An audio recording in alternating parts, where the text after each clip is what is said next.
The winter of 1872 punished the small town of Blackwood, Massachusetts, with a fury that seemed determined to bury everything under its white mantle. The carriage transporting Eleanor Pierce shook violently on the snow-covered road as she observed the wooden houses that appeared and disappeared in the white landscape through the foggy window.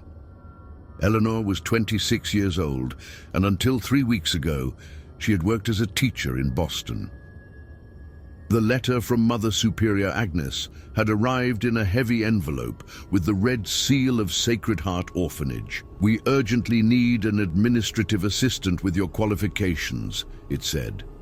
The salary offered was 3 times her teacher's pay, and after her father's death, leaving her with substantial debts, the offer seemed providential. The carriage stopped abruptly, and the coachman, a man of few words and a suspicious gaze, pointed to an imposing building that rose at the top of a hill. "Sacred Heart," he muttered, refusing to go further. "I'll have to leave you here, miss.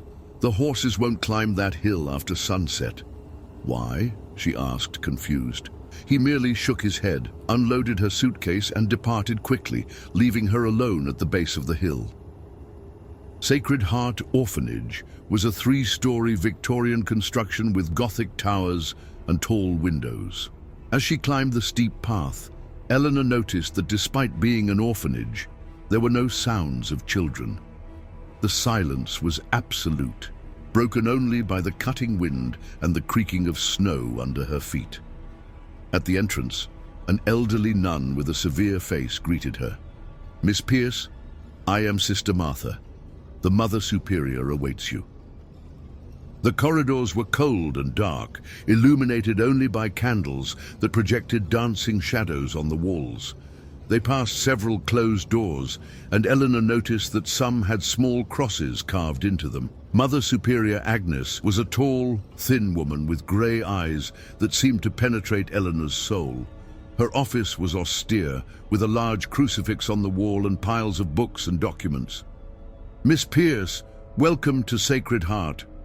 Your reputation as an educator and administrator precedes you." "Thank you, Mother. I'm eager to meet the children." An uncomfortable silence hung in the air. "The girls are in a period of seclusion and prayer. You will meet them tomorrow during classes. For now, I would like you to organize these records." She pointed to a stack of leather-bound books. "These are the admission and departure records of our residents. We need someone with fresh eyes to put them in order." As she leafed through the first records, Eleanor noticed something strange. Several pages had been torn out, and many names were crossed out with black ink. "Mother, it seems there is information missing." Her face hardened. "Some of our girls have been adopted by families who prefer discretion. Others have been called to serve God in distant convents." That night, Eleanor was led to her room on the 3rd floor, a small chamber with a narrow bed, a desk, and a crucifix on the wall. The window overlooked the orphanage cemetery, where small tombstones were aligned in perfect rows. As she prepared for bed, she heard a distant cry, like that of a child. She opened the door and peered down the dark corridor. "Hello? Is anyone there?" The crying stopped instantly. In the silence that followed, she heard hurried footsteps and the whisper of a dress. She returned to bed, but sleep did not come easily. In the records she had begun to examine, she noticed a disturbing pattern. In the last 3 years, dozens of girls had been registered as transferred or adopted without additional details, and all transfers always happened on the 3rd day of the month. Tomorrow would be the 3rd. The chapel bell woke Eleanor at 5 in the morning. She quickly dressed in the simple black dress that had been provided and followed the sound of singing voices. In the chapel, she found the nuns lined up on wooden benches, chanting hymns in Latin. Behind them, about 30 girls, all dressed in grey uniforms, sang in unison, their faces pale and their eyes downcast. She sat discreetly on the last bench, observing. The girls were between 6 and 16 years old, approximately, but they all shared the same empty expression, as if something had been extracted from them, After Mass, she was introduced to the children as the new administrative assistant and auxiliary teacher.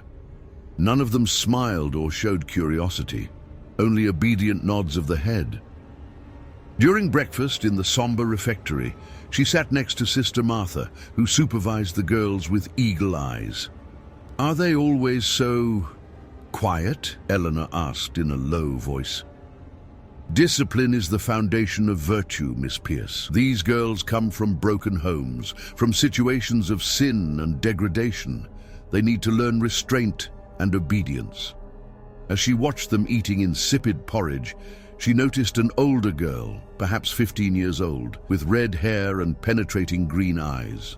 Unlike the others, she observed Eleanor with intensity, as if wanting to communicate something. After breakfast, Eleanor was assigned to help in Sister Bernadette's arithmetic class. The girls solved problems in silence, but she couldn't take her eyes off the red-haired girl, who occasionally looked up at her. When the class ended, the girl deliberately dropped her pencil near Eleanor.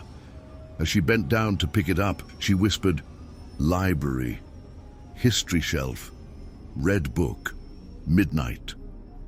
Before Eleanor could respond, Sister Bernadette appeared at their side. "Catherine, return to your place immediately." The girl obeyed, but not without giving Eleanor one last meaningful look. During the rest of the day, Eleanor continued organizing the records in the Mother Superior's office. Taking advantage of her temporary absence, she examined the books more carefully. She discovered that in the last 3 years, 71 girls had been registered as transferred or adopted. No destination address, no adoptive family name, just the word ascended written in Latin in the margin of each entry. More disturbing still, all transfers occurred on the 3rd day of the month and always involved girls between 12 and 16 years old. Today, the 3rd day, would there be another transfer? At night, after the orphanage fell silent, she waited until midnight and silently slipped through the corridors to the library. It was a spacious room, with floor-to-ceiling shelves and a large central table. She found the history section and looked for the red book mentioned by Catherine.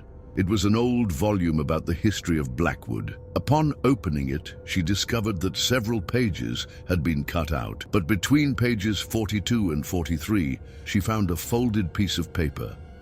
It was a rudimentary map of the orphanage, with an area marked in the basement that did not appear on any official plan. "They're going to take her today." Eleanor almost screamed upon hearing the voice behind her. Catherine was standing at the door, dressed in her white nightgown, her red hair loose over her shoulders. "Who? Take who?" Eleanor whispered, her heart racing. "Rebecca. She turns 13 today. It's always on the birthday when we complete enough years." "Enough years for what, Catherine?" She approached, her green eyes shining in the dark. "For the sacrifice. They say we are chosen to serve God, but in reality, we are offered to something much older that dwells beneath this earth." A noise in the corridor made her turn abruptly. "Go to the basement. There's a door behind the old boiler. That's where they take the girls, but be careful. The mother has eyes everywhere." Before Eleanor could ask more questions, she disappeared into the shadows. Eleanor kept the map in her pocket and hurriedly returned to her room, her mind buzzing with questions. Around 2 in the morning, she was awakened by a distant chant. She got up and peered out the window. In the courtyard below, 5 nuns formed a circle around a girl in a white nightgown. She recognized Rebecca, one of the youngest girls in the class. They were leading her toward a side entrance that, according to the map, led to the basement. Without thinking twice, Eleanor put a shawl over her nightgown and silently left the room. Following the map, she found a service staircase that descended to the basement level. The air grew colder and damper as she descended, and a strange smell, like wet earth and something metallic, filled the environment. In the basement, she followed the sound of chanting until she found the old boiler mentioned by Catherine. Behind it, partially hidden by stacked boxes, was a dark wooden door with carved symbols she did not recognize. The chanting came from behind that door. She approached and found a small crack through which she could peek. What she saw froze her blood. In a circular chamber excavated in the rock, the nuns formed a circle around a stone altar. Rebecca was lying on it, motionless, as if in a trance. Mother Superior Agnes, dressed in a red tunic instead of the usual black habit, raised a chalice above the girl's head. "Accept this offering, O Ancient One, another pure soul to feed your eternal hunger. In exchange, grant us another year of prosperity." At the back of the chamber, partially hidden in the shadows, Eleanor saw something that defied comprehension. A crack in the rock, from which emanated a pulsating greenish light, and inside it, something moved. She recoiled in horror, accidentally knocking over a box. The noise echoed through the basement. The chanting stopped abruptly. "We have an intruder," said the voice of the Mother Superior. "Find her." Eleanor ran desperately back to the stairs, her heart pounding in her chest. As she climbed the steps, two at a time, she heard footsteps pursuing her. She managed to reach her room and lock the door, breathless. Through the window, she saw that the snow had stopped falling, and the moon illuminated the orphanage cemetery. It was then that she noticed something she hadn't realized before. All the tombstones had death dates on the third day of some month. 71 tombstones. 71 girls, and tomorrow there would be one more. Dawn brought a false sense of normalcy. The bell rang, prayers were said, porridge was served, but Eleanor knew that nothing was normal at Sacred Heart. Rebecca was not among the girls at breakfast, and when she asked Sister Martha about her, she received the rehearsed response. Rebecca was blessed with an adoption. A respectable family from Boston took her this early morning. Eleanor maintained a neutral expression, but inside her stomach was churning. She knew Rebecca had not been adopted. What she had witnessed the night before was something much more sinister. During the morning, she was called to the Mother Superior's office. She received Eleanor with a smile that did not reach her eyes. "Miss Pierce, how are you adapting to our little world?" "Very well, Mother. The girls are obedient." "Yes, obedience is a precious virtue." She observed Eleanor for a moment too long. "I heard you were awake during the night. Any problem with your room?" Her heart accelerated, but she maintained her composure. "Just insomnia, Mother. The new environment, I suppose."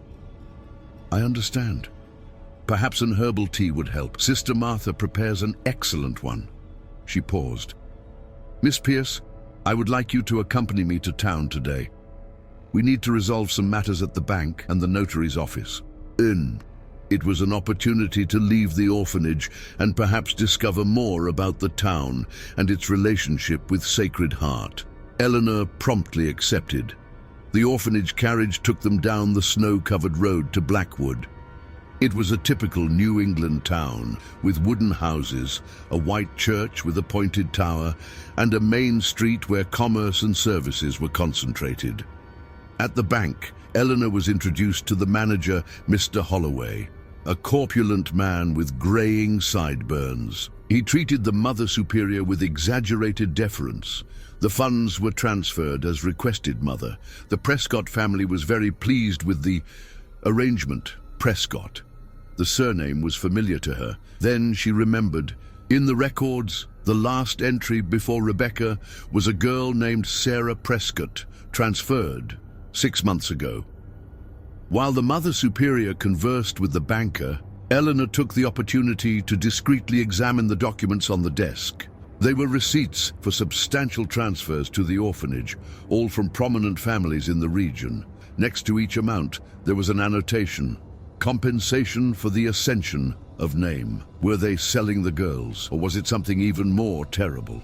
Their next stop was the notary's office. While the Mother Superior dealt with her business with the notary, Eleanor asked permission to use the restroom. In the corridor, she noticed a half-open door that led to the archive. Making sure no one was watching her, she quickly entered. The shelves were organized by year. She went straight to the section for 1869, when the disappearances began, according to her calculations. She found a book of death records and opened it. To her surprise, none of the 71 girls was listed as deceased. Officially, they simply no longer existed. She continued searching and found something even more disturbing, a book of property deeds. Sacred Heart Orphanage had been built on the ruins of an ancient indigenous temple, sold to the Catholic Church in 1820 for a pittance. A marginal note mentioned pagan activities and human sacrifices practiced at the site by the natives. She heard footsteps approaching and quickly put the books back in place, leaving the archive seconds before the notary passed through the corridor. Back in the carriage, the Mother Superior seemed satisfied with her business. As they returned to the orphanage, she broke the silence. "Miss Pierce, you must be wondering about our methods at Sacred Heart." Eleanor swallowed hard. "What do you mean, Mother?" "Our girls receive a special destiny. Not just any orphanage can offer that." Her eyes studied Eleanor. "The most influential families in Blackwood and surroundings depend on us to maintain their prosperity." "Through adoptions?" Eleanor ventured, trying to appear innocent. She smiled, a cold smile that did not reach her eyes. "Through necessary sacrifices, this land demands tributes, Miss Pierce. It always has, since before the first settlers arrived." Eleanor's blood froze. Was she openly admitting it? "I don't understand, Mother." "You will, soon." She looked out the carriage window. Blackwood prospered when other towns withered. No disease, no lost harvest, no natural disaster in the last 50 years. Do you know why? Eleanor did not respond. "Because we pay the price, a price in young, pure blood." She turned to Eleanor. "And you, my dear, will be part of it."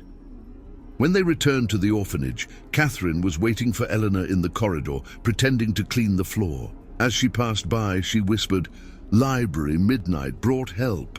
During dinner, Eleanor observed the girls with new eyes. How many of them were marked for sacrifice? How did they choose the victims? And more importantly, how could she save them? At midnight, she slipped again to the library. Catherine was there, accompanied by a young man whom Eleanor recognized as the coachman who occasionally brought supplies to the orphanage. "This is Thomas," Catherine introduced. "He knows about the girls. His sister was one of them." Thomas had haunted eyes and calloused hands. "My sister, Emma, was brought here in 1869. They said she would have education and care. 3 months later, they informed me she had been adopted by a family in New York. I never believed it." "Why didn't you report it to the authorities?" Eleanor asked. He laughed bitterly. "The authorities, the sheriff, the judge, the mayor, they all have daughters or granddaughters who were saved by inexplicable miracles after making generous donations to the orphanage. Everyone knows, miss. Everyone participates."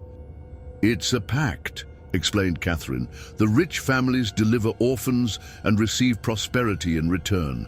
Those who resist suffer accidents." "What exactly happens to the girls?" Eleanor asked, though she feared the answer. Catherine and Thomas exchanged glances. "There's something under the orphanage," said Thomas. "Something ancient. The natives called it the one who sleeps under the earth. They offered sacrifices to keep it dormant and receive its blessings. When the settlers arrived, they discovered the temple and tried to destroy it," continued Catherine. "But then came the diseases, the lost harvests, the deadly winters, until a priest made a new deal with the entity. The nuns choose girls who turn 13, explained Thomas. They say it's the perfect age, innocent enough to please the entity, but developed enough to feed it." A shiver ran down Eleanor's spine. "How do you know all this, Catherine?"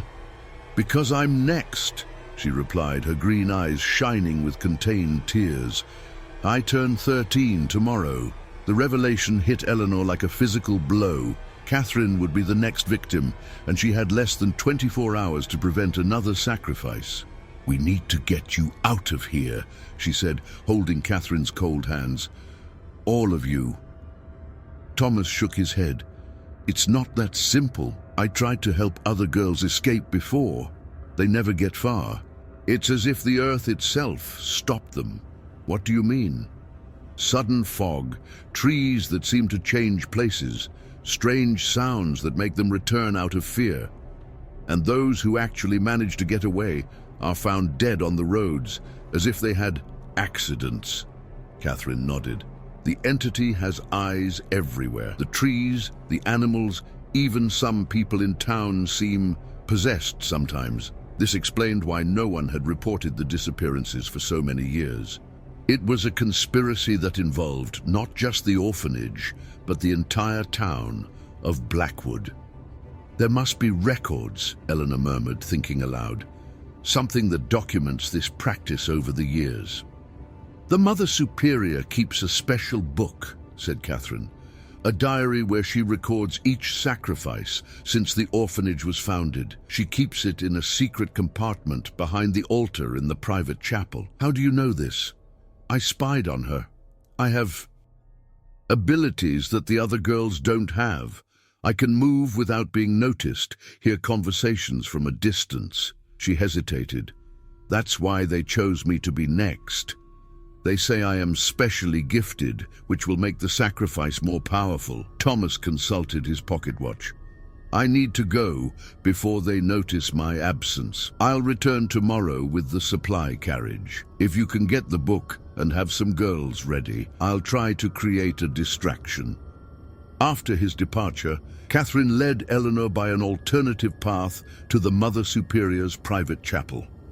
It was a small and richly decorated room, contrasting with the austerity of the rest of the orphanage. The altar was of black marble, with carvings of symbols that mixed Christian iconography with something much older.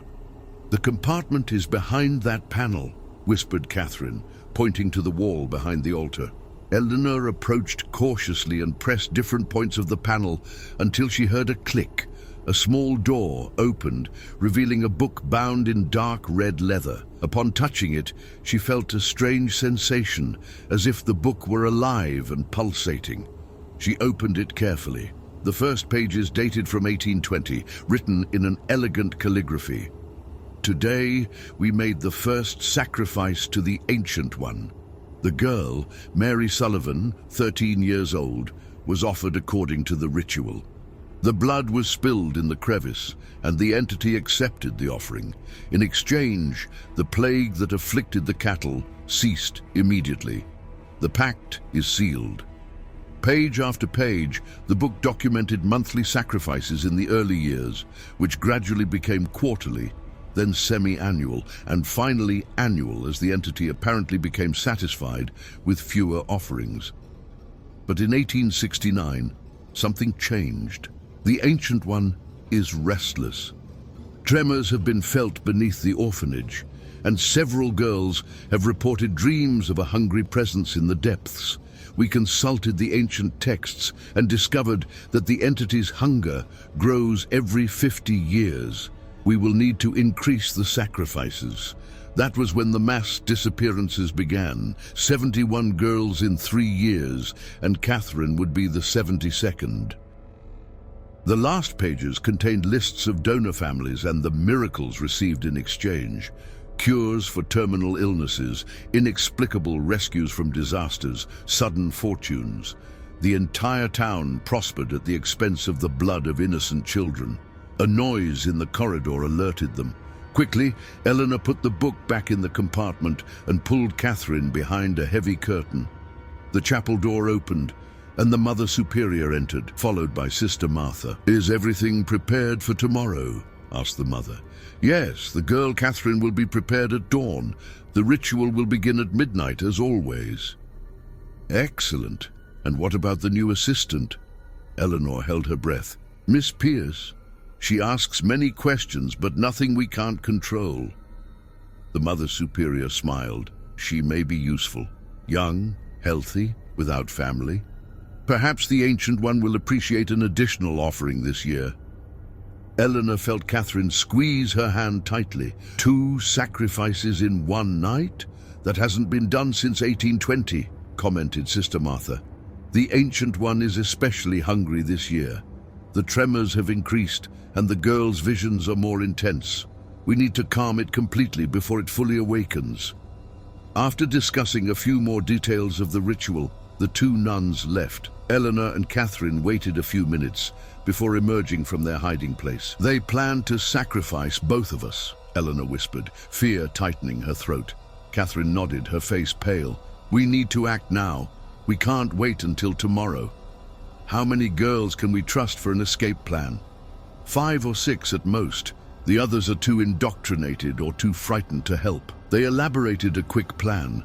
Catherine would gather the trusted girls, while Eleanor would look for a way to neutralize the nuns. They arranged to meet in the basement at 1 in the morning, near the back exit that led to the cemetery. Back in her room, Eleanor rummaged through her suitcase in search of something useful. Among her belongings, she found a vial of laudanum that her doctor had prescribed for her occasional headaches. It would be enough to drug some nuns, but not all. She needed more help. She then remembered the map that Catherine had shown her. There was a passage in the basement that did not lead to the ritual chamber, but to a tunnel that, according to the map, extended beyond the limits of the orphanage. At 1 in the morning, she found Catherine and 5 other girls in the basement. They all looked terrified but determined. "I managed to put laudanum in the tea of the night shift nuns," Eleanor whispered. "But it won't last long. We need to be quick." Catherine pointed to an apparently solid stone wall. "The secret passage is there, but I don't know how to open it." Eleanor examined the wall carefully, remembering the symbols she had seen in the Mother Superior's book. She pressed some stones in a specific sequence, and to their surprise, a section of the wall slid to the side, revealing a dark tunnel. "Let's go," she said, lighting a lantern. "Stay together and be silent." The tunnel was narrow and damp, with roots hanging from the low ceiling. They advanced slowly, the air getting heavier with each step. After what seemed like an eternity, they saw a faint light ahead. They emerged in a clearing in the forest, about 1/2 kilometer from the orphanage. Snow was falling softly, covering their tracks as they advanced. "Where do we go now?" asked one of the girls, shivering from the cold. "To the train station," Eleanor replied. "It's 5 kilometers from here. If we can get there before dawn, we can catch the train to Boston." But as she spoke, she noticed something strange. The snow around them began to melt in perfect circles, and a greenish vapor emanated from the ground. "It knows," whispered Catherine, her eyes wide with terror. "The Ancient One knows we're escaping." The ground beneath their feet began to tremble, and in the distance, they heard the orphanage bell ringing despite the late hour. "Run!" Eleanor shouted, taking the hand of the youngest girl. They ran through the forest, the ground shaking more violently with each step. Behind them, they could hear voices and see the glow of lanterns. The nuns had discovered their escape. The forest seemed to come alive around them as they fled. Tree branches reached down like grasping hands, roots emerged from the snow to trip them, and the wind howled with what sounded like distant screams. Eleanor led the small group, clutching the hand of the youngest girl, while constantly looking back to ensure no one was left behind. "It's trying to stop us," Catherine gasped, her breath forming clouds in the frigid air. "The Ancient One controls the land itself." As if to confirm her words, a massive crack suddenly appeared in the ground before them, forcing them to change direction. The orphanage bell continued to toll ominously, its sound carrying unnaturally far through the winter night. "This way," Thomas called, appearing suddenly from between the trees. His face was pale with fear, but his eyes were determined. "I brought the supply wagon. It's hidden just beyond that ridge." They followed him, struggling through deepening snow that seemed to deliberately impede their progress. Behind them, the voices of the nuns grew louder, their lanterns bobbing like fireflies in the darkness. "Blasphemers! Thieves!" Mother Superior's voice carried on the wind. "You cannot escape what lies beneath." When they finally reached the wagon, Thomas helped them climb aboard quickly. The horses were skittish, rolling their eyes and stamping nervously. "They sense it," Thomas muttered, taking the reins. "The Ancient One's influence is spreading." As they set off, Eleanor looked back toward the orphanage. What she saw made her blood run cold. The building seemed to glow with an eerie greenish light.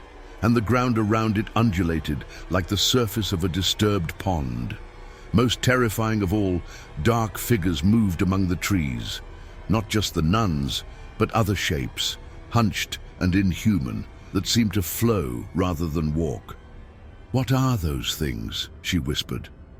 Catherine pressed against her, trembling. "The taken ones, girls who were sacrificed but not fully consumed. Their spirits are bound to the Ancient One, forced to serve as its eyes and hands in our world." The wagon lurched forward as Thomas urged the frightened horses to greater speed. They careened down the forest path, branches whipping past their faces, the wooden wheels bouncing dangerously over roots and stones. "The train station is still 3 miles ahead," Thomas shouted over the wind. "If we can reach it before dawn, there's a freight train bound for Boston." Eleanor clutched the side of the wagon as it tilted precariously around a bend. The younger girls huddled together, whimpering in fear. She tried to comfort them, but her own heart was racing with terror. Suddenly, one of the wheels struck a hidden obstacle and splintered. The wagon tilted sharply, throwing them all into the snow. Eleanor scrambled to her feet, helping the others up. "We'll have to continue on foot," she said, trying to keep her voice steady. "Stay together." They abandoned the broken wagon and pressed on through the forest. The snow was falling more heavily now, reducing visibility to mere feet. The cold bit through their inadequate clothing, and Eleanor worried that the younger girls would succumb to exposure before they reached safety. After what seemed like hours of struggling through the blizzard, they emerged onto a road. In the distance, they could make out the faint lights of the train station.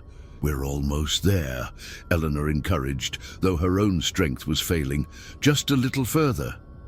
But as they approached the station, a figure stepped out from the shadows to block their path. It was Sheriff Blackwood, his badge gleaming in the dim light, his hand resting on the pistol at his hip. "That's far enough, Miss Pierce," he said, his voice cold. "You and these children need to return to Sacred Heart immediately." Eleanor stepped forward, placing herself between the sheriff and the girls. "These children are being sacrificed to some pagan entity beneath the orphanage. The whole town knows and does nothing." The sheriff's expression didn't change. "What happens at Sacred Heart ensures the prosperity of Blackwood. My own daughter was dying of consumption 3 years ago. After I contributed to the orphanage's special fund, she made a miraculous recovery."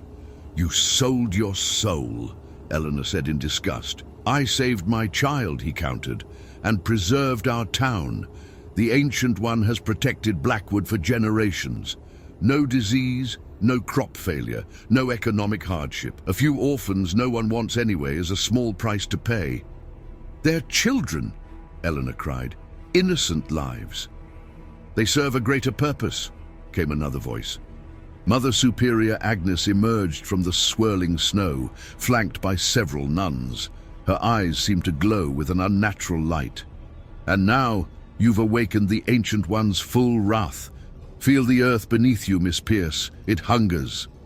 As if on cue, the ground began to shake violently. Cracks appeared in the road, and from them rose the same greenish vapor Eleanor had seen in the forest. The air filled with a low, pulsing hum that made her teeth ache and her vision blur. "It's coming," Catherine whispered in horror. "The Ancient One is rising." The sheriff drew his pistol, but his hand shook so badly he could barely aim it. "This wasn't part of our arrangement, Mother Agnes. You said it would stay dormant." "The pact is broken," the Mother Superior replied, her voice strangely calm. "The offerings have escaped. Now it will take what it needs." The tremors intensified. Buildings in the distance began to collapse, and screams could be heard from the town. The train station's wooden platforms splintered and buckled. In that moment of chaos, Thomas grabbed Eleanor's arm. "The train! It's arriving now!" Through the swirling snow, they could see the headlamp of an approaching locomotive, its whistle shrieking above the rumble of the earth. "Run for it!" Eleanor shouted to the girls. "Now!" They sprinted toward the station as the ground continued to heave beneath them. Behind them, the sheriff fired his pistol, but the shots went wild. The Mother Superior began chanting in a language that sounded ancient and terrible. As they reached the platform, the freight train screeched to a halt, its engineer staring in horror at the destruction around him. Thomas wrenched open the door of a cargo car, and they began lifting the girls inside. "Hurry!" he urged as the tremors grew stronger. Eleanor helped the last girl aboard and turned to assist Catherine, but the red-headed girl had stopped several feet away, her face a mask of resignation. "Catherine, come on!" Eleanor cried, reaching out her hand. "I can't," Catherine replied, tears streaming down her face. "It's calling me. I can feel it in my blood." "Fight it," Eleanor pleaded. "I've been marked since birth for this," Catherine said, "but you can save the others. Take them far from here, where the Ancient One's influence can't reach." Before Eleanor could respond, a massive fissure opened between them, separating Catherine from the train. The girl stood on the other side, her white nightgown billowing in the unnatural wind. "Go," she shouted. "I'll try to seal it back." "I won't leave you," Eleanor cried. "You must. It's the only way." Catherine turned toward the approaching nuns and raised her hands. To Eleanor's astonishment, the ground before Catherine heaved upward, creating a barrier of earth and stone. "She has the old power," Thomas said in awe. "That's why they wanted her so badly." The train whistle blew urgently. The engineer was preparing to depart, terrified by the supernatural events unfolding around them. With a heart full of anguish, Eleanor allowed Thomas to pull her aboard the train as it began to move. Through the open door, she watched as Catherine stood alone against the darkness, her small figure growing more distant with each second. The last thing Eleanor saw before the train rounded a bend was a column of greenish light erupting from the earth, where Sacred Heart Orphanage stood, illuminating the night sky like a beacon of otherworldly power. As the train carried them away from Blackwood, Eleanor gathered the trembling girls around her. "You're safe now," she whispered, though her own tears fell freely. "I promise you're safe." But even as the miles stretched between them and the horror they had escaped, Eleanor knew that the story of Sacred Heart Orphanage and its terrible secret was far from over. Somewhere in her bag was the journal she had managed to take from the Mother Superior's chapel, evidence of decades of sacrifices and corruption. And somewhere behind them, Catherine faced an ancient evil alone. Eleanor made a silent vow as the train sped through the night. She would find a way to return.